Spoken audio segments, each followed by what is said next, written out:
Мәңгілік ел дегеніміз не? Ол туралы не білесің? Мәңгілік ел жалпыұлттық идеясының маңызы қандай? Осы сұрақтарға жауап берейік. Мәңгілік ел дегеніміз не? Ол туралы не білесің? Елбасымыздың біздің бір ғана отанымыз тәуелсіз Қазақстан. Біз болашаққа көз тігіп, тәуелсіз елімізді мәңгілік ел етуді мұрат қылдық. Осы идеяны әрқайсымыз сезініп, өмірлік сабақ ретінде түйсек, осы жолда бар әлеуетімізді салсақ, 2050 жылы мұрат еткен мәңгілік елге жететінімізге сенімдімін. Өткен тарихымызға тағзым да, бүгінгі бағытымызға мақтаныш та, гүлденген келешекке сенім де мәңгілік ел деген сөздермен толыға түседі. Мәңгілік ел ата-бабаларымыздың сан мыңдаған жылдан бергі асыл арманы. Ол арман әлем елдерімен терезесі тең болып, әлем картасынан ойып тұрып орын алатын тәуелсіз мемлекет атану еді. Мәңгілік ел жалпыұлттық идеясының маңызы қандай? Президенттің 2014 жылғы 17 қаңтардағы Қазақстан жолы 2050 бір мақсат, бір мүдде, бір болашақ атты Қазақстан халқына жолдауында мәңгілік ел бұл бүкіл қазақстандықтарды біріктіретін жалпыұлттық құндылықтар және еліміздің болашағының іргетасын құрайды деп жазылған.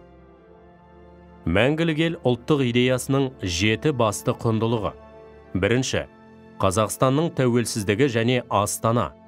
Екінші, қоғамымыздағы ұлттық бірлік, бейбітшілік пен келісім.